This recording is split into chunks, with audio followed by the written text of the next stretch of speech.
Imagine tes parents, ils investissent beaucoup dans tes études pour que tu puisses décrocher un bon boulot plus tard dans une grande entreprise. Mais une fois à l'université, tu te lances dans un business qui n'est vraiment pas du tout évident. Mais heureusement, tu réussis. Ça, c'est l'histoire inspirante de notre invité du jour.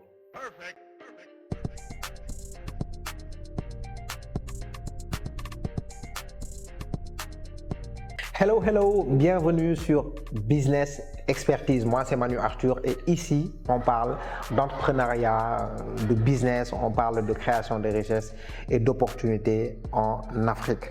Alors, si tu es intéressé par ces thématiques-là, il faut t'abonner dès maintenant pour ne pas rater surtout les contenus qui vont venir. Alors, aujourd'hui, on a un nouvel invité qui est avec nous et sans plus tarder, on va le laisser se présenter pour ceux qui ne le connaissent pas encore. Mon cher, comment tu vas? Bonsoir, Alors, vous allez? Ça va très bien. Je te laisse te présenter. Bonjour à tout le monde, moi c'est Abdoulaye Saro, je suis le CEO et fondateur de Setalment. Setalment, c'est un service de nettoyage et d'entretien de chaussures qu'on a mis en place il y a quelques mois de cela. Ok, nettoyage, entretien de chaussures. On va revenir sur ça tout à l'heure. Donc, alors, est-ce que tu peux nous parler de ton parcours scolaire en commençant par la partie avant le bac, quoi? Avant le bac, oui. Comment est-ce que ça se passe? Bon, déjà, moi, je suis natif de Ziguinchor. Ah ouais. J'ai fait le lycée, le collège et le primaire à Ziguinchor. Après le bac, j'ai rejoint Dakar, au sein de l'université de Dakar. Great. Selon toi, voilà, avant le bac, est-ce que tu étais bon élève? Tu étais quel genre d'élève? Bon, déjà, j'étais l'élève intelligent, mais un peu fuyard. Je fuyais un peu les cours et tout, mais quand même, je sortais jamais des 5 premiers de ma classe, en tout cas. Wow. So, tu séchais beaucoup les cours, mais tu parvenais à avoir de bonnes notes.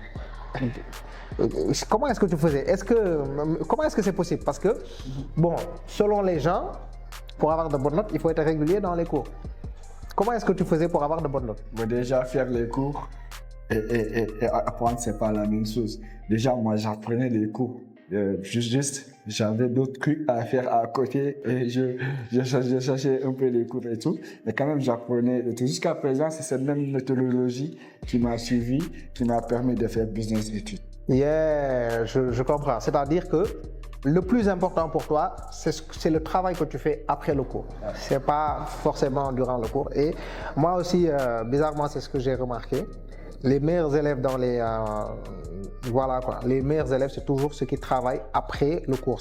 Voilà, ça dépend de comment est-ce que tu gères ton temps après le cours. Et quelle a été ta première activité qui t'a permis de gagner de l'argent? Ta première activité dans la vie? Bon, quand j'étais plus jeune, vers 16 ans, 17 ans, je suivais mon papa parce qu'il est ingénieur génie civil et tout. Je le suivais dans ses sentiers, être notre premier commandeuf pour essayer de m'apprendre un peu les métiers et tout. Mais quand même, il me payait parce qu'il me disait que je finissais de l'effort et tout. Donc, en tout cas, si je me rappelle, c'était les premières activités que je faisais en tant que... Yeah. Imagine-toi, à 16 ans, tu commences à faire des activités. Au même moment, je suis sûr que tu avais des amis qui n'étaient pas très intéressés par le travail. Ils se disaient que 16 ans, c'est le moment de... Voilà, c'est toujours la période pour en profiter, etc. Et après ça, tu es venu à Dakar. Tu es venu à l'université. Alors, à l'université, est-ce que tu as pu être déjà orienté dans la filière que tu voulais faire? Bon, déjà, moi, j'ai eu un bac S2 d'office, donc j'avais la possibilité à l'époque de faire la médecine, de faire les sciences techniques, mais j'ai choisi de faire les finances à la FASEC parce que je me sentais plus à l'aise avec les chiffres et aussi j'avais cette intuition qu'il y avait quelque chose à moi que je pouvais exploiter. Ok, et quand tu parles de chiffres, tu parles en même temps d'argent? Ouais, 1 million. Les millions, les milliards. Les entrepreneurs, c'est toujours comme ça, hein, mais c'est bien d'aimer l'argent, quoi. Parce que si on n'aime pas l'argent, on ne peut pas travailler, on ne travaille pas. Et à l'université, c'est-à-dire, qu'est-ce qui t'a vraiment marqué quand tu es arrivé à l'université? Bon, déjà, la première remarque que j'ai fait au sein du campus social, je me suis dit, wesh, ici, c'est la prison, mais sans monote. C'est ça que je me suis dit. Mais quand même, j'ai su apprendre beaucoup de choses là-bas. Il y a des points négatifs, mais aussi il y a des points positifs que j'ai découverts. Et quand tu parles de points négatifs, tu peux nous donner un exemple? Aujourd'hui, au sein du campus de l'Université Cheikh Anta Diop Dakar, comme dans les autres campus des autres régions, il y a cette masse inactive condensée. C'est-à-dire, quand tu prends les chiffres, le nombre d'entrants de chaque année est très très supérieur au nombre de sortants. Donc là, cette masse qui est inactive là-bas, à un moment donné, je me suis posé la question, qu'est-ce que tous ces gens font là? Des gens de 30 ans, 40 ans, qui n'arrivent pas à sortir au sein du campus et prêter les places à leurs petits enfants, à leurs petits frères. C'est-à-dire, il y a aussi cet aspect-là que tu te poses, tu te dis, donc, ils ne sont pas là seulement pour les études. C'est à cause de beaucoup de fléaux que tu entends actuellement. Mais normalement, on ne devrait pas avoir ça, sachant qu'il y a la possibilité de cartoucher. Tu fais une année 2 fois et puis... Exactement, mais tous ces règlements ne sont pas respectés. Ah bon? Il y a des gens qui continuent à faire beaucoup d'années à l'université alors qu'ils n'avancent pas. Il y a des gens même qui renouvellent leur comment dirais-je, qui utilisent des inscriptions alors qu'ils ne font même pas cours. Waouh, c'est extraordinaire ça. Ça c'est une. Et dans les points positifs, qu'est-ce que tu peux nous dire? Bon, dans les points positifs, quand tu viens à l'université, tu retrouves beaucoup de gens que tu n'as pas les mêmes mentalités, les mêmes croyances, les mêmes démarches. Donc là, tu commences à gagner en maturité, de la tolérance, de l'humilité, tu essaies d'interagir de façon très correcte avec tout le monde. Du coup, quand tu sors, tu es un bon homme en fait. Ça c'est exact, hein, parce que moi aussi quand j'ai débarqué à l'université pour la première fois, j'étais un peu dépaysé. Tu es dans un monde qui est totalement différent, quoi. Tu es totalement différent, tu rencontres énormément de gens, les mentalités ne sont pas pareilles comme tu l'as dit, et puis il y a énormément de choses qui sont différentes de l'école, du lycée par exemple. Yes. Alors, quand tu es arrivé à l'université, est-ce que, bon, après, on parle de... Actuellement, tu es toujours à l'université? Je suis en année de licence actuellement. En année de licence, 3e année. Ok. Et est-ce que tu as eu des problèmes par rapport au cours? Parce qu'il y a énormément de gens qui viennent. Moi, je connais des gens qui étaient très bien au lycée, qui avaient un très bon niveau. Et une fois à l'université, il y a le niveau qui baisse. Est-ce que tu as eu ce souci-là? Non, pas de façon très concrète. Pas de façon très concrète. En tout cas, bon, je continuais les mêmes livres, j'apprenais des trucs l'année et tout. Ok. C'était la transition. Ok. Et c'est à l'université que tu as démarré ton business? Ouais. Et c'était en quelle année? Tu étais en quelle année quand tu as démarré ton business? Quand je démarrais cette année, j'étais en 2e année à la fin. Ok. En 2e année, comment déjà l'idée t'est venue? Déjà, dès la première année, à la FASEC, vous savez, on fait des cours comme d'économie d'entreprise et autres. On avait beaucoup de notions de la création d'entreprise, de la question des richesses. Et puis en même temps, les profs nous insistaient dans ce sens-là. Il faut créer, il faut innover et tout. Il y a un professeur, le professeur Dankoko, il nous incitait à être créatifs dans l'avenir et tout. Avec tous ces bagages intellectuels et aussi petite réflexion poussée, on a aussi trouvé une problématique. On a trouvé une solution. Donc normalement pour toi, l'université t'a été utile parce que il y a beaucoup de gens qui pensent que l'université, voilà quoi, c'est pas vraiment utile, c'est pas, voilà, parce que après, ce qu'on constate, ça c'est des faits. C'est que la majeure partie des gens qui sortent de l'université et qui ont un diplôme, soit ils n'ont pas de travail, soit même quand ils ont un travail, ils vont travailler dans un autre secteur qui est différent de la filière qu'ils avaient fait. Pour toi, qu'est-ce que tu penses de l'université globalement, des études supérieures? Globalement, des études supérieures au Sénégal, ici, moi je trouve qu'on n'incite pas trop les jeunes à être actifs. C'est-à-dire cette inactivité-là, ça implique beaucoup de choses. Aujourd'hui, par exemple, vous prenez la France, moi mon petit frère est en France, 12 heures de temps de cours, 12 heures de temps de boulot. Yeah. Après l'enfant va commencer à gagner en maturité. Yeah. Si tu vas commencer à gérer sa vie dès l'âge de 19 ans, 20 ans, 21 ans. Yeah. Dès 24 ans, c'est top. Ici au Sénégal, c'est ça qui nous manque un peu. Mais quand tu es un peu débrouillard, tu vas t'en sortir. Tu t'en sors. Yeah. C'est vrai que moi, j'ai la même conviction, hein, parce qu'on est un pays en développement. Il y a énormément de choses à faire. C'est pas comme la France, c'est pas comme les États-Unis où tout est déjà fait. Tout est déjà fait. Ici, il y a même des types de services. C'est-à-dire, les gens ont besoin de ces services-là, mais il n'y a personne qui en propose. Okay? La preuve aujourd'hui, un service de nettoyage, on va revenir à ton idée de projet, mais il y a énormément de choses que les gens peuvent faire et puis développer des choses pour développer quelque chose, une entreprise du moins, un business, alors que le besoin est là. Il y a énormément de choses. Il y a même les trucs de marché saturé là, moi, j'y crois pas. Non. Parce qu'on ne peut pas saturer un marché qui est en train de se développer. C'est-à-dire, quand on parle de marché qui est en train de se développer, c'est-à-dire que les clients, ils continuent d'augmenter. Comment est-ce qu'on peut saturer ce genre de marché-là? Pour un peu rejoindre ce que vous venez de dire, avant-hier, j'étais en émission de télé. Je disais à la femme, je dis, moi, je ne crois pas qu'il y a des problèmes de marché. C'est-à-dire, moi, je vois que des opportunités de solutions. Aujourd'hui, avec cet allemand, moi, j'avais vu seulement un petit problème. Par exemple, que les gens ne nettoient pas leurs chaussures. Donc, c'est un problème. C'est pas mon affaire. J'allais m'arrêter là. Mais j'ai poussé la réflexion parce que je savais c'est un problème, mais c'est une opportunité de solution qui se présente à moi. Problème égale opportunité.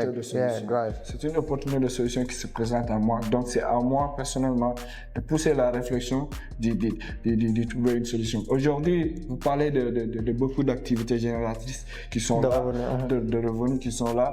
Aujourd'hui, quand vous prenez les vendeurs de café, c'est de l'argent. Yeah. Mais aujourd'hui, s'il y a un jeune qui essaie de digitaliser ça, c'est de l'argent. Ainsi de suite, ainsi de suite. Il y a beaucoup de choses à faire dans ce pays. Mais c'est juste on n'a pas cette culture. Aujourd'hui, les mamans ou bien les papas aiment voir leur fils porter des costumes, aller en centre-ville. Même s'il gagne 100 000 francs, c'est bon. L'essentiel qu'il se lève à 7 heures, qu'il a un bureau. Mais aujourd'hui, un petit livreur qui suit les rues de Dakar, il fait 300 000 le mois. Yeah. Mais son papa le regarde comme oui, quelqu'un qui n'a pas réussi, quelqu'un qui a échoué dans sa vie, en fait. Alors qu'il peut garder 300 000 à côté. C'est tout à fait ça. Hein. Et toi, avec tes parents, comment est-ce que ça s'est passé quand tu t'es lancé dans ce genre de business-là? Bon, je dirais pas parents, je dirais entourage. Yeah. Déjà, moi, je suis parti très solo parce que je savais que déjà, l'Africain, le Sénégalais n'a pas cette culture de création, mais d'invention. Donc, je me suis préparé à ça psychologiquement. Je savais que les gens ne vont pas y croire. Mais il y avait une cible à atteindre. Yeah. Donc, c'était ça mon objectif. C'était pas la famille, c'était pas l'entourage. Il y avait le marché à comprendre. Il y avait d'autres facteurs à comprendre et essayer de les maîtriser. Et à un moment donné, que tu le veuilles ou non, ils vont te voir, ils vont t'appeler au téléphone, ils vont te voir partout. Donc là, tu auras le dessus. Mais au commencement, là, c'est mort. Ça, c'est une très belle leçon. C'est que au début, personne ne va te croire. Et c'est comme ça. Hein. Tu étudies un peu l'histoire des prophètes au début, mais personne ne les croit. Exactement. Personne ne les croit. Mais c'est avec de la persévérance, c'est avec de l'endurance, c'est avec voilà. C'est en étant constant que les gens finissent par te comprendre, que les gens finissent par adhérer à ton idée, par accepter ta décision. C'est aussi simple que ça, quoi. Et comment est-ce que le démarrage s'est fait? C'est-à-dire, comment est-ce que tu es passé de l'idée à l'action, au démarrage effectif du business? Bon, à l'époque, c'était avec un camarade de classe et de chambre, autant pour moi, que je partageais le même lit. L'idée est venue par simple constat. On voit au sein du campus, même nos frères de la même chambre, on ne travaillait pas dans ce sujet. On venait importer, on allait en salle. Et j'ai poussé la réflexion hors campus. Quand je vais en ville, je vois la même chose. Les gens ne nettoient pas le souci. Et tu te démarchais. Voilà. Là, il y a un problème. Il y a un problème. Après, j'en ai parlé à mon collègue. Je lui ai dit, faites-moi c'est un problème, on va essayer de trouver une solution. J'ai dit d'accord. J'ai fouillé, j'ai commencé à fouiller. Même à l'époque, je me suivais sur les réseaux. J'apprenais beaucoup de vous. Après avoir fait le constat, on s'est réunis. On a dit, on va commencer ça. Mais on ne savait pas comment faire. J'ai dit déjà, le premier marché, les premiers clients à convaincre, c'est les gens qui sont dans le même couloir que nous. Là, il fallait faire porte à porte. On entre. Il n'y avait pas de nom, il y avait rien. Juste, on avait l'idée qu'on va nettoyer. On vient, on dit par exemple, Arthur, on veut nettoyer des chaussures. C'est-à-dire, on est deux jeunes qui nettoient les chaussures. Je dis, comment ça va nous donner vos chaussures? Après, demain, on va les amener. Je me rappelle à l'époque, parce qu'on avait fait 3-4 chambres d'affilée, mais il y a une autre de nous. Il rigolait, carrément. Mais je dis à mon pote, c'est pas grave, vas-y. On continue. Le premier jour, on a eu 2 paires de chaussures. À l'époque, on faisait ça à 500 francs. Après 2 paires, on avait 2000 francs. Quand même, on a commencé avec 2000 francs. On a acheté 2 brosses. Des savons en poudre. On utilisait des savons en poudre. On nettoie 2 chaussures 1000 francs. Après le lendemain, on rend à la propriété. On garde les 1000 francs. Ainsi de suite. Moi, j'ai bien aimé cette idée-là. Parce qu'à chaque fois, quand je dis aux gens que c'est possible de démarrer de zéro, et quand je dis démarrer de zéro, c'est de démarrer avec les moyens du bord. C'est-à-dire, une personne qui n'a absolument rien de tout ça n'existe pas. On a forcément quelque chose sur lequel on peut s'appuyer pour avancer. Et dans ce que tu viens d'expliquer là, il y a énormément de leçons. Première leçon, pour faire une idée de projet, c'est simple. Regarde juste ton entourage. Et vous êtes sorti, vous avez regardé la situation dans le campus. Vous êtes sorti hors du campus. Ah oui, c'est le même constat. Les gens, c'est pas que les gens sont sales. Non. C'est pas que les gens n'aiment pas mettre des chaussures qui sont propres, mais tout le monde veut mettre quelque chose de propre. Mais on n'a pas forcément le temps. On est tout le temps parce que ici c'est Dakar, parce qu'il y a les charges qui sont là, il y a le travail, il y a le boulot, il y a pas mal de choses à faire. On a tellement de choses dans la tête que voilà quoi, on ne s'arrête pas parfois pour prendre soin de nous. Ouais, c'est ça.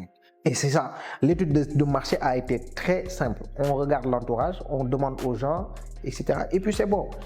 Deuxième grande leçon, c'est pour démarrer, pour commencer à vendre, on n'a pas besoin de forcément créer des réseaux sociaux, un site internet, de prendre une publicité à la télé, etc. C'est-à-dire de faire une grosse communication. Gardez les gens qui sont juste à côté de vous, vos camarades, vos parents, vos contacts, etc. Et vous n'êtes pas allé loin, vous êtes juste allé voir les chambres qui sont à côté. Et c'est super simple. Troisième leçon, c'est quoi? C'est que dans un premier temps, les gens vont vous dire non, ils vont vous ridiculiser. C'est sûr. Mais les gars là, qu'est-ce qu'ils racontent? Mais qu'est-ce qu'ils viennent nous parler de oui, je viens nettoyer tes chaussures, je vais le faire.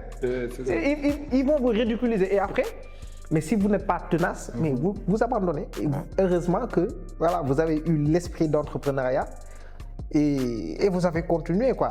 Et il y a autre chose, il y a une autre leçon, c'est-à-dire que pour démarrer une chose, il ne suffit pas de grand chose. Donc, vous avez investi 2000 francs parce que c'est ce que vous avez. Mais ce n'est pas simplement que 2000 francs. Hein. Pour moi, la plus grosse valeur, c'est quoi? C'est le fait d'avoir travaillé pour sortir l'idée. Votre détermination, votre mindset, votre courage. Ça a de la valeur et ça a plus de valeur que les 2000 francs avec lesquels vous avez démarré. Exactement. Ça a plus de valeur que ça. Mais malheureusement, il y a un fait qui est là, quoi. C'est-à-dire que, et ça, c'est pas la faute des gens. Je pense que l'État a une grande responsabilité par rapport à ça. Parce qu'à chaque fois que l'État parle d'entrepreneuriat des jeunes, il parle de financement. Et les gens sont arrivés à un moment où ils associent l'entrepreneuriat au financement. C'est-à-dire, s'il n'y a pas de financement, il n'y a pas possibilité d'entreprendre. Bon. Très, très paradoxal parce qu'aujourd'hui, il y a une semaine, je suis invité dans un space sur Twitter. Je disais à la dame qui modérait, je lui ai dit aujourd'hui, si vous vous venez dans un marché inconnu et que je vous donne 2 milliards, qu'est-ce que vous allez faire?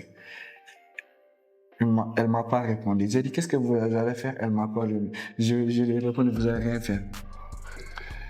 Elle m'a dit, explique-toi. J'ai dit, aujourd'hui, tu viens dans un marché, tu n'as pas de communauté.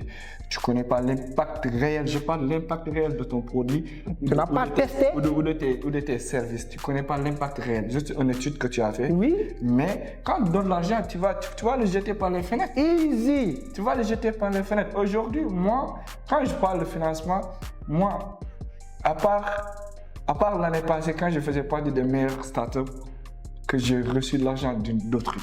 Yeah. C'est juste des fonds propres, ça rentre, on décalque les bénéfices, ça ressort, on investit. Ça rentre, on décale les bénéfices. Mais c'est normal pour toi de recevoir actuellement de l'argent. Pourquoi?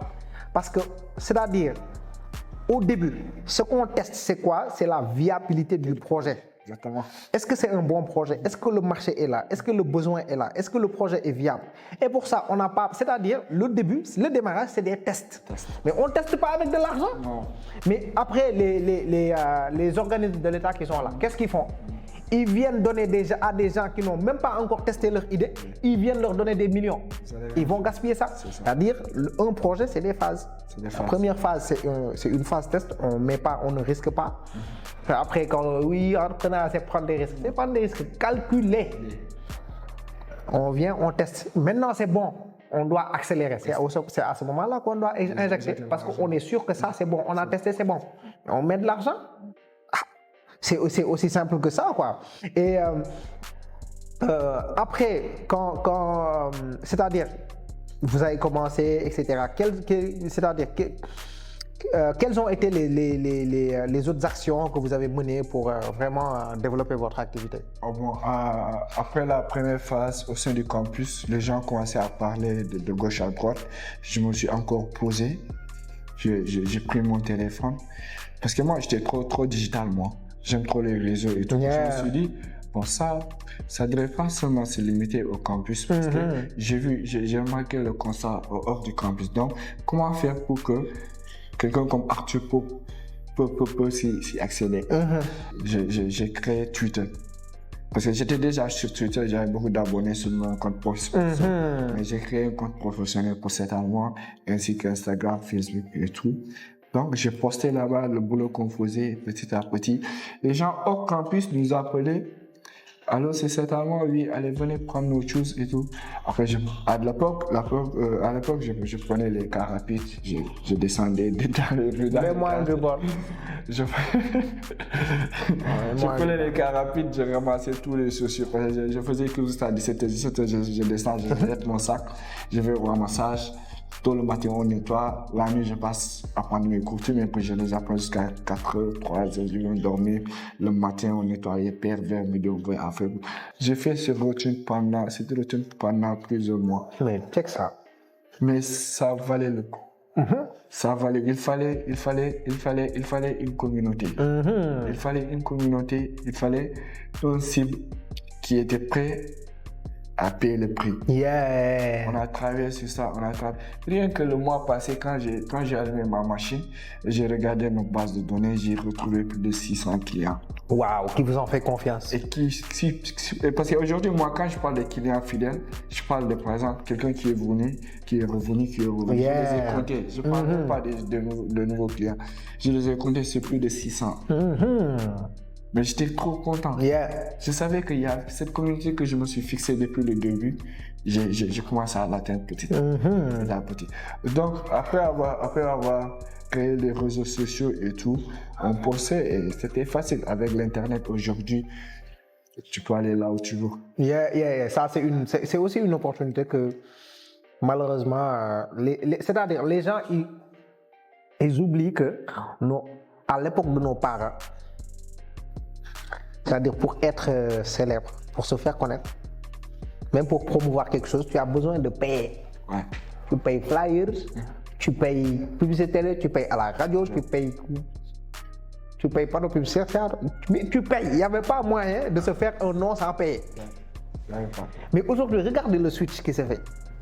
C'est-à-dire, même avant les célébrités, pour qu'on parle de célébrité, il faut être une personne qui passe tout le temps dans un média. Donc oui, je suis acteur, je suis présentateur, etc. Mais aujourd'hui, même la télé aujourd'hui, ils vont sur les réseaux sociaux Pour se faire des noms. pour se faire un nom. Et ils vont même recruter des gens, leurs présentateurs, ils vont recruter des gens qui ont une communauté sur les réseaux. C'est-à-dire qu'aujourd'hui, nous les particuliers, on a un média qui est beaucoup plus puissant que les médias classiques. Ça, c'est vrai. Et tu as utilisé ça comme levier. Tu as juste utilisé ça comme levier. Ah, moi j'ai un téléphone, j'ai Internet, il y a les réseaux sociaux qui me permettent de toucher des milliers de personnes sans pour autant, et gratuitement. Je ne paye rien. On me dit viens publier, tu ne payes rien du tout. Tu as utilisé ça. Et c'est aussi simple que ça. Hein? Ouais. Je pense que tu avais un associé au début de l'aventure.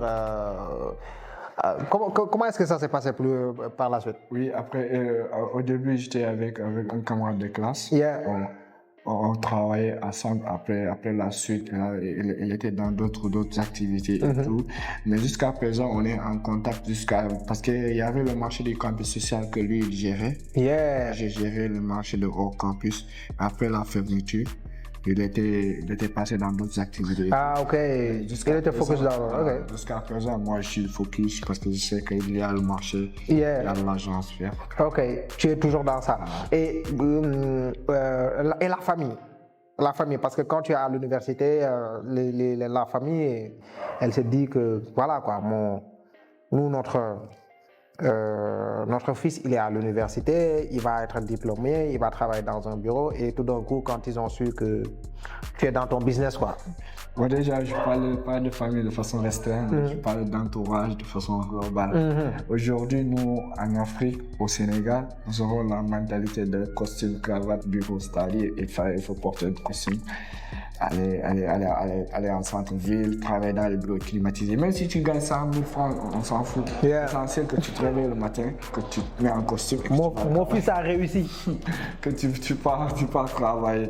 Donc là, je me suis déjà préparé mentalement que là, ils vont prendre ça comme un truc très banal, un truc, je sais pas comment l'appeler même, mais je savais déjà l'impact, je savais déjà l'apport que le projet pouvait m'apporter. Donc, même la famille, je les ai pas pris à première vue parce que je savais qu'un jour viendra, que moi je le veuille ou non, ils me verraient à la télé, ils me verraient faire des actions qu'ils ne pensaient pas qu'un jeune de mon âge allait faire, que ça soit au sein de la famille, que ça soit hors de la famille. Yeah. Donc, je ne me suis pas trop focus, il fallait qu'ils croient en moi, il fallait qu'ils me donnent de l'argent pour que j'investisse. Mon premier objectif était juste, il y a le projet, fais-le vivre et sois prêt à faire face à un investisseur un jour. Est-ce que c'est toujours compliqué actuellement avec l'entourage? Bon, actuellement, alhamdoulilah, parce que je m'occupe de mes petits frères, de mes petites sœurs, de la maman. Yeah. C'était ok. Yeah. C'est ça, hein, parce qu'au début, voilà, c'est valable pour tout le monde. Même avec les prophètes, un prophète qui vient, personne ne te croit, tu continues dans ce que tu fais, tu es constant, tu es régulier, tu es persévérant. Et puis les gens, après, ils adhèrent. C'est comme ça avec les projets aussi. Donc, parce que la famille, c'est-à-dire, il faut savoir que la famille, l'entourage, c'est des gens qui te veulent du bien. Donc, si dans leur conception, le bien, c'est quoi? C'est le bien, c'est quoi? Il faut que mon fils travaille dans une grande entreprise parce que c'est leur conception. C'est pas parce qu'ils te détestent, mais ils savent pas, c'est leur conception. Voilà quoi, ils vont vouloir ce bien-là pour toi. Mais après, il va falloir leur prouver qu'il y a un autre bien à côté, qu'il y a d'autres possibilités à côté. Et ces possibilités-là, il faut travailler et faire des résultats. Pour moi, la meilleure manière de convaincre des gens, c'est quoi? C'est de faire des résultats. Tu fais des résultats et tu as fait des résultats. Maintenant, ils te comprennent. Et aujourd'hui, il y a les fruits qui sont là. Ils voient, c'est palpable. C'est aussi simple que ça. Tu as aussi été nominé à un concours. Est-ce que tu peux nous en parler un peu? Bon, l'année passée, il y avait Kaijob en partenariat avec Orange. Yeah. Lancé pour des jeunes startups qui sont là, qui sont en voie de croissance ou qui qui vient juste de démarrer quelque chose pour essayer d'organiser une certaine speech, pour essayer de convaincre un certain jury. Et on était là, on était aux alentours de une trentaine. 30 business. Ouais. Du coup, on faisait partie du programme, on a assumé le programme de 7 Allemands, les 7 Allemands. Du coup, on était nominés parmi les jeunes meilleurs startups de l'année 2020. C'est très bien ça. C'est très bien. Et pour toi, qu'est-ce qui fait vraiment la particularité de ton business? Qu'est-ce qui fait que ça marche, quoi? Qu'est-ce que tu vends vraiment? Est-ce que c'est juste que oui, ce que tu vends, c'est juste oui, je nettoie tes chaussures et puis c'est tout? Quelle est la valeur que tu apportes vraiment aux gens? Aujourd'hui, si je parle d'entrepreneur, je parle d'impact, d'impact social. Aujourd'hui, être entrepreneur, il faut amener un truc qui va aider la cité, qui va aider la population et qui va augmenter le bien-être. Aujourd'hui, avec cet Allemand, nous, le premier problème qu'on a réglé, c'est le temps. Vous savez que beaucoup de gens n'ont pas le temps de nettoyer les chaussures. Et aussi, beaucoup de gens ne savent pas comment nettoyer les chaussures. Aujourd'hui, quand je regarde beaucoup de nos retours, c'est-à-dire après nettoyage, beaucoup me disent j'avais perdu mes chaussures à cause de l'utilisation des savons en poudre ou bien l'utilisation de l'eau de façon excessive. J'ai perdu la couleur de mes dents, etc. Ça, tu apprends que ils ne savent pas. C'est pas qu'ils ne veulent pas, ils ne savent pas et ils n'ont pas le temps. Ces deux facteurs nous étaient très utiles. Le temps et le savoir-faire. C'est pour cela, à un moment donné, je me suis dit, là, comme il y a le savoir-faire qu'il faut avoir, là, il fallait faire quelque chose. Il ne faut pas que tu te croises le doigt, que chaque chaussure, tu le prennes de manière plongée dans l'eau. Non. Donc, ce que j'ai fait, j'ai dit, comme il n'y a pas de formation de façon concrète à faire, il fallait aller vers l'information. À l'époque, je me rappelle, j'allais vers les cordonniers qui étaient dans les quartiers, les sirop qui se mettaient dans le coin des quartiers. Je leur ai posé des questions. Je leur ai dit, des chaussures en dés, comment ça se passe quand tu veux nettoyer une chaussure en dés? Ils m'ont dit, tu fais ça. Je dis, quand chaussure, les parties d'une chaussure sont jaunâtres, qu'est-ce que tu veux? Et tu utilises ça et ça et ça. Tu es allé te former. Exactement. C'est pour cela que j'ai dit, à un moment donné, j'ai pas pu avoir de formation de façon concrète, mais je suis allé vers l'information. Je suis allé chercher l'information. Et avec l'internet aussi, j'ai appris beaucoup de choses, je me suis formé de façon personnelle. Là, alhamdulillah. Je vois que tu maîtrises très bien ton business, parce que là-bas, c'est ça, il y a énormément de jeunes entrepreneurs qui sont là, qui ont du mal à développer leur activité. Et la principale raison, c'est quoi? C'est qu'ils ne savent pas vraiment la valeur qu'ils apportent. Eux-mêmes, ils ne maîtrisent pas. Parce que tu aurais pu me dire, oui, notre service, c'est un service juste de nettoyage. Mais voilà, tu as vraiment compris que derrière, les gens, ils veulent avoir quelque chose de clean. Mais ils n'ont pas le temps. Ils ne savent pas comment s'y prendre. Parce que les chaussures, c'est fait avec différentes matières, etc. Et chaque matière a des choses qu'il accepte et des choses qu'elle accepte et des choses qu'elle n'accepte pas. Aujourd'hui, mais beaucoup pensent que c'est très facile, le service est très facile, ça se fait de manière. C'est une expertise derrière. Mais je vous dis, nous, plus de 70% de nos produits ne proviennent même pas de nos marchés, ça vient de la France. Vous voyez, tellement nous aimons que les clients sachent qu'il y a du travail qui s'est fait. Parce que beaucoup de mes clients me disent, pourtant, je donnais mes chaussures à un tel gars qui est dans un tel endroit, mais c'était pas comme ça. Je lui dis carrément, je leur sors des matériaux, je les regarde. Regarde ça. Est-ce que tu as l'habitude de voir ça ici? C'est pas ici. C'est un investissement. Parce que quand on aime son business, on va faire des recherches. Voilà, on y met les moyens et puis voilà. On fait ce qu'il faut, quoi. On fait ce qu'il faut. Aujourd'hui, il y a énormément de jeunes qui disent que oui, au Sénégal, il n'y a pas de boulot, c'est compliqué, le chômage, etc. Qu'est-ce que tu penses déjà du marché sénégalais? Est-ce qu'il y a des opportunités? Bon, aujourd'hui, si nous regardons le marché, déjà, le premier souci à se faire, quand vous regardez le nombre d'entrants et le nombre de sortants dans nos marchés, le nombre d'entrants, le nombre de jeunes qui sont prêts à entrer dans le milieu professionnel sont 3 fois plus que le nombre de vieux qui partent à la retraite. Il y a un problème. Donc, il faut chercher d'autres alternatives. Aujourd'hui, quand vous prenez des économistes comme Smith, au 19e siècle, quand il disait l'intérêt général est la somme des intérêts individuels. Tu te poses plus au 19e siècle, je crois. L'intérêt général est la somme des intérêts individuels. Moi, quand je traduisais cette phrase, j'ai dit est égal à entrepreneur. J'ai dit est égal à entrepreneur. C'est ça que quand je l'ai résumé, j'ai dit est égal à entrepreneur. J'ai dit donc Smith parlait de l'entrepreneuriat au 19e siècle. Parce qu'aujourd'hui, quand il dit l'intérêt général, c'est la somme des intérêts individuels. C'est-à-dire aujourd'hui, si par exemple avec business expertise, si ce n'était pas business expertise, aujourd'hui, certainement, ne l'est pas trouvé là. Donc, expert business a amené sa pierre à l'édifice. Certainement amène sa pierre à l'édifice, on essaie de créer de la richesse.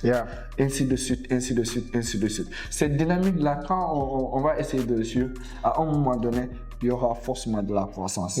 Ça, c'est forcé. Ça, c'est clair. Ça, c'est forcé. Donc, entreprendre aujourd'hui doivent être un des facteurs, je ne dis pas que impératif, mais un des facteurs à notre développement, surtout en Afrique.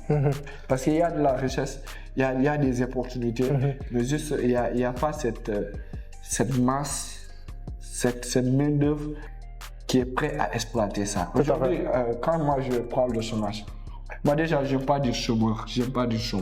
Moi, je parle d'un masse inactive. Parce que moi aujourd'hui, quand je vois quelqu'un bouger simplement, faire un truc dans un coin, je le décale des chômeurs.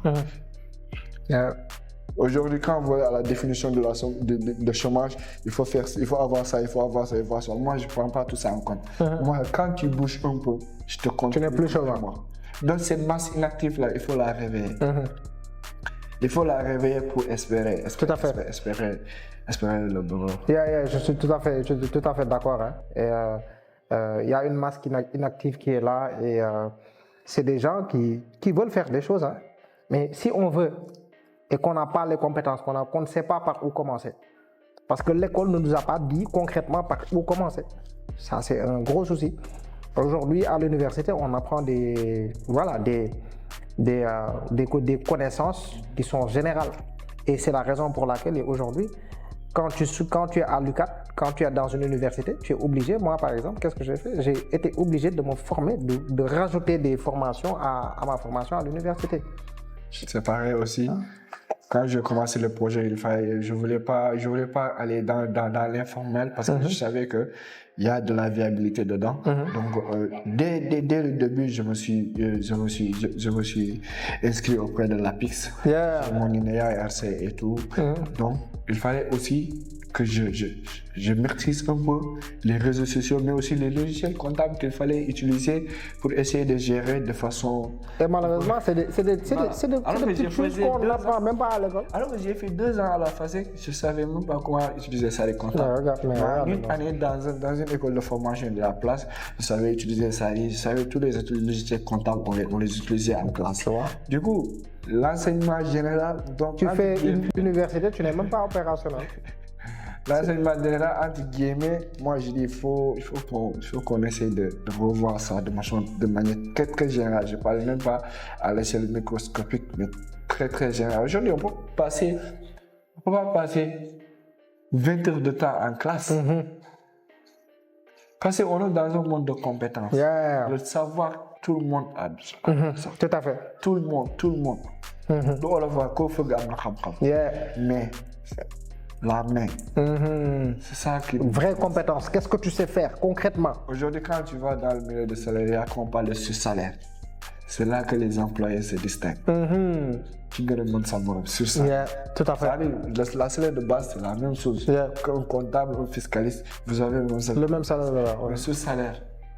Ce qui se rajoute à ce salaire, qu'est-ce qui le fait? Et ça, c'est les compétences que Ce que tu rapportes vraiment, la valeur ajoutée que tu rapportes.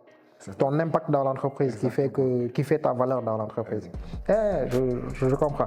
Alors toi, où est-ce que tu vois ton business d'ici quelques années? Bon, quand on dirigeait le projet, quand je soumettais ça à l'APIX, j'avais compris qu'il fallait d'autres perspectives dans le projet. Aujourd'hui, nous aimerons, avec cet allemand, pourquoi pas, créer des points dans tous les quartiers de Dakar en court terme. Nous aussi, en long terme, on aimerait s'investir dans le lavage d'automobile, de l'ingénierie d'automobile, mais aussi la maintenance des résidences, des propriétés, des entreprises et autres. Essayer de créer des activités similaires à cet allemand, mais toujours dans toujours dans le nettoyage, quoi. On va démarrer par le nettoyage des chaussures. On va nettoyer des choses qui sont très simples. OK? Et puis petit à petit, on va essayer d'attaquer de plus grandes choses, quoi. Et c'est ambitieux et puis c'est une méthode qui est très smart à mon avis. Parce qu'il y a énormément de gens qui veulent démarrer un business. Ils vont te dire que oui, moi je veux me lancer dans l'immobilier. Et dès le début, tu as un projet de construction d'immeuble. Et ça veut dire quoi ça? Toi, tu n'as rien, tu me parles de construction d'immeuble. Tu commences par c'est-à-dire la plus petite chose dans l'immobilier. Pour moi, c'est quoi? C'est le courtage. Tu as besoin d'argent pour faire du courtage, tu n'as pas besoin d'argent pour faire du courtage. Tu vas avoir des gens qui ont des biens, etc. Voilà quoi. Tu vends un terrain, oui. Est-ce que je peux aussi le vendre à ta place? Donne-moi les infos, j'essaie de trouver des clients. Tu marches comme courtier. Tu vois des gens qui ont des appartements meublés ou vides, qui veulent louer ça. Tu prends les infos et tu vas faire ton courtage. À un moment donné, qu'est-ce que tu fais? À chaque fois que tu trouves un client, tu as une marge. Tu as gagné une marge sans rien investir. Tu n'as pas pris de risque ni rien du tout. Et au final, à un moment donné, sur le long terme, mais tu vas te faire un carnet d'adresses de clients. Ça, c'est le plus important. Le fait que tu es un nom, une communauté. La communauté que je dis. Le mot-clé.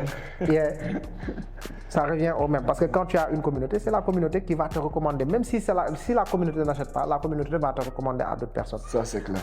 Tu vois quelqu'un comme Gora Barham, à chaque fois que les gens disent cours d'anglais, formation anglais, va voir Gora. Parce qu'il a une communauté, parce qu'il a une autorité. Il a travaillé sur sa communauté. Moi, aujourd'hui, avec cet allemand, chaque jour que je me lève le matin, il y a 3-5 personnes qui me taguent dans d'autres publications. Mais tu as vu. Seulement les chaussures, ils me taguent. Ouais, ça arrive à un moment donné, tu n'as même pas besoin de c'est les gens qui font le travail pour toi. C'est les gens qui font le travail pour toi. Et aujourd'hui, si les gens veulent te contacter pour travailler avec toi, pour tes services ou bien pour te soutenir dans tes projets à venir. Peut-être qu'il y a des gens qui voudraient investir dans ce que tu fais, peut-être qu'il y a des gens qui voudraient s'associer avec toi. C'est-à-dire, comment faire déjà pour entrer en contact avec toi? Bon, pour dire, aujourd'hui, moi, je suis ouvert à tout le monde parce qu'à un moment donné, un business a besoin de grandir, a besoin d'ouverture. Donc, tu ne peux pas rester à cette étape embryonique. Donc, il faut s'ouvrir aux gens. Donc, je suis là, je suis ouvert à tout le monde. Actuellement, nous sommes dans des projets de cantine. On a démarré ça. Mais comme faute de moyens, on est à notre première cantine. On est en discussion avec le menuisier qui devait construire ça. On a même injecté un peu d'argent pour le démarrage des travaux. Et on lance des appels à tout le monde. Nous sommes là, nous sommes ouverts à tout le monde. Des personnes qui aimeraient investir ou bien s'ajouter au projet ou bien nous donner. Comment te contacter? Nous sommes sur nos pages, nous sommes sur Facebook, Instagram, Twitter, LinkedIn. De toute façon, on va mettre les informations sur le. Exactement. On va mettre les informations sur le. Quelque part sur la vidéo. On va ajouter tes réseaux sociaux et everything pour que les gens qui veulent te contacter pour un service, qui veulent travailler avec toi, puissent te contacter. Mais globalement, tu es sur pas mal de réseaux, quoi. Et tu es très actif aussi. Parce que moi, personnellement, je t'ai connu sur Twitter. J'ai vu tes activités sur Twitter. Et ton dernier mot de l'interview de ce talk-là? Bon, je vais terminer par vous remercier d'abord. On est ensemble. C'est moi. Au Sénégal, avoir des gens qui croient ou bien qui ont les mêmes mentalités que vous, c'est minimum 5% de la population. Donc, si vous voyez des gens qui vous écrivent et qui vous demandent de venir partager avec eux, parce qu'eux-mêmes, ils sont passés par là, ils ont plus d'expérience que toi, ils ont vécu plus de choses que toi. Donc, ils aimeraient que vous ne trébuchez pas, ou bien vous ne vous jetez pas dans des choses que eux-mêmes ils avaient fait, mais ils ne vous souhaitent pas. Donc, je veux que vous remerciez. Et aussi dire que dans l'entrepreneuriat, il faut l'amour. C'est-à-dire, déjà, il ne faut pas viser l'argent très tôt. Chercher des projets viables, chercher des communautés qui sont prêtes à adhérer à votre projet. Et ainsi, les choses vont se faire de façon très, très, très facile. Aujourd'hui, s'asseoir avec Arthur n'est pas commun à tout le monde.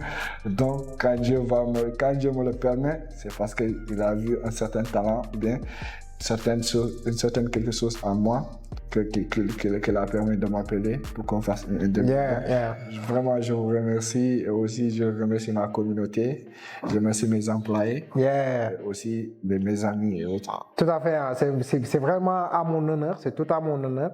Parce que quand tu vois quelqu'un c'est-à-dire quand tu es dans un environnement où c'est pas évident de s'en sortir, où c'est pas évident de faire des choses, de prendre des initiatives et que tu vois des gens qui... Tu ne peux que soutenir, quoi. Et ça, c'est le minimum qu'on puisse faire, c'est se soutenir entre nous. Et c'est entre jeunes qu'on peut faire de grandes choses ensemble. On peut faire de grandes choses ensemble.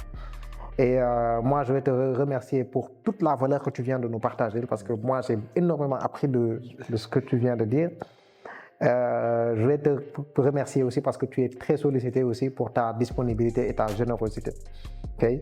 Et nous voilà à la fin de notre interview et les gens qui viennent de nous rejoindre, donc sachez qu'ici on parle business, on parle entrepreneuriat, on va avoir d'autres invités qui vont venir. Donc si vous êtes intéressé par tout ce que l'on partage ici, abonnez-vous, partagez la vidéo si vous avez eu beaucoup de valeur. Okay, likez, mettez un like pour nous donner de la force. Okay? Et en attendant, on va se dire à la prochaine. Merci mon cher. Yeah.